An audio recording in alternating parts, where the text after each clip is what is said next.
Welcome to today's Explainer. Look, we all want to live longer, right? But honestly, more importantly, we want to live better. We're talking about preserving our independence, our mobility, and just that sheer zest for life as we age. So today, we are unpacking the 7 vital habits for healthy longevity. Let's get right into it. Have you ever actually stopped to wonder why some people just completely thrive at 80? I mean, you see folks out there staying active, completely independent, and bursting with energy well into their later years, while others really seem to struggle with everyday tasks much earlier on. It's a fascinating puzzle, and honestly, the answer isn't always what you'd expect. Okay, let's dive into this. The super common belief is that physical decline is just, well, normal aging, right? But actually, that's a total myth. The reality is, often these sneaky, damaging habits that we just carry around for years without even realizing the toll they're taking on our bodies. And the crazy part, some of these habits seem completely harmless. Which brings us right to shift 1, keep your body moving. Let's take a look at how our seemingly innocent, everyday habits are quietly impacting our strength and mobility behind the scenes. So a lot of us have this idea that as we age, slowing down just means resting more. And hey, while rest is absolutely crucial, here's the reality check. Chronic sitting is actively destructive.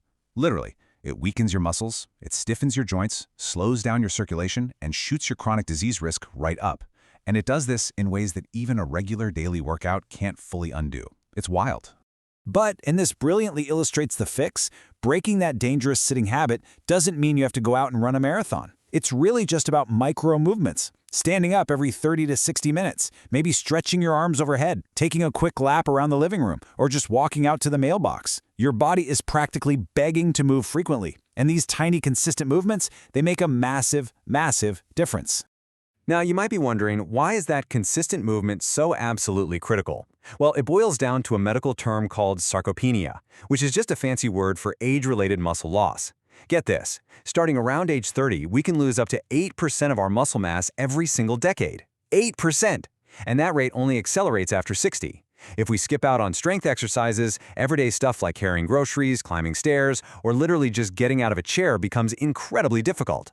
Walking is phenomenal for your heart for sure, but on its own, it just isn't enough to stop this natural muscle drain.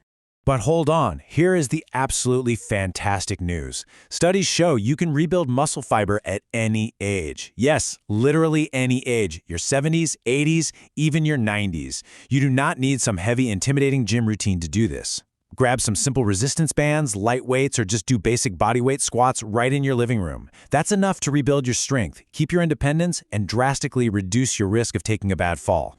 So let's move along and see how this builds into our next core theme, shift 2, fuel and rest your body. Think of your body like a really intricate, high-performance engine. Movement is what drives it, but sleep and diet, that's how we recharge the battery. There's this incredibly common myth floating around that poor sleep is just a normal part of getting older. Nope, absolutely not. Sleep is the exact time your brain's lymphatic system kicks in to literally flush out toxins and organize your memories, all while your body is busy strengthening its immune system.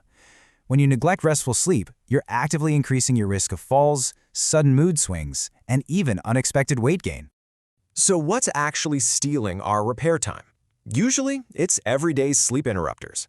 We're talking late afternoon caffeine, staring at bright phone screens right before bed, super irregular sleep schedules, or, taking those daytime naps that run just a little bit too long. These are surprisingly common habits that actively block the deep, restorative sleep your body desperately needs. Honestly, creating a nice, relaxing nighttime routine and keeping a cool, dark bedroom can fix this right up. Now, refueling also means taking a really hard look at what we're actually eating. As the years go by, relying on processed, convenience foods can definitely seem like the easiest option. But they are just packed with excess sodium and sugar that completely drain our energy. Instead, we want to focus on simple, whole foods. Colorful vegetables, fruits, beans, whole grains, lean proteins, nuts, and of course plenty of water. Just swapping out sugary drinks for water is a tiny tweak that profoundly improves your cellular health. It's a real game changer. All right, let's shift gears over to the mind-body connection with Shift 3. Don't ignore the warning signs. This is absolutely crucial. It is so incredibly easy to brush off unusual fatigue, a bit of sudden dizziness, minor memory lapses, or even changes in appetite as just, getting older. But wait a minute. A balance issue could actually be a hidden vision problem. Being constantly tired might just be a simple nutrient deficiency or poor sleep quality. A lot of serious conditions start with exactly these subtle little whispers from your body, and we really shouldn't ignore them. So the crucial point is we have to stop making the excuse that it's probably just old age. We need to take early action. Start keeping a simple health journal. Jot down exactly when you feel unusually tired or dizzy, and then share that information directly with your doctor. Taking early action and investigating these changes, it literally makes all the difference in the world for your long-term outcomes. Moving right along to Shift 4, the power of human connection. And wow, the research on this is abundantly clear. Your social ties are just as vital to your longevity as your diet and exercise routine. No joke. Isolating yourself is a highly, highly toxic habit. It's not just an emotional issue either. Spending too much time alone is directly linked to higher rates of depression, memory problems, heart disease, and poor sleep. It's really incredible to realize that human social connection actually provides a physical, biological shield against these severe health issues. Now, what's really interesting about this slide is how simple the solutions actually are. Call someone you trust, go visit a friend, join a local community group, or pick up a fun new collaborative hobby. Taking just one of these micro steps today can dramatically boost your mood, sharpen your mind, and give you this huge renewed sense of purpose and joy. Seriously, if you're feeling isolated, please reach out. And that brings us to our final and honestly most important mindset change. Shift 5, it is never too late. We absolutely have to completely let go of this paralyzing belief that if you haven't started yet, well, there's no point. I want you to let this science-backed truth really sink in for a second. Your body can adapt and improve at any age. Any age.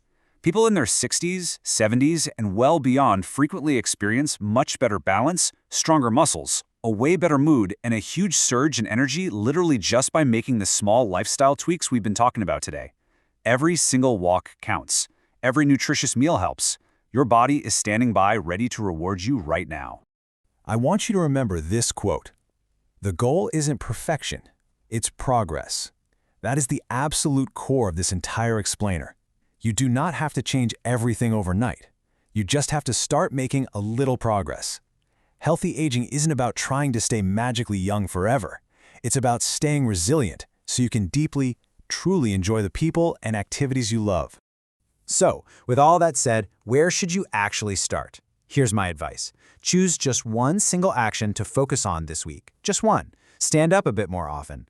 Call a friend you haven't spoken to in a while. Add a few squats to your morning routine. Or hey, finally schedule that medical appointment you've been putting off.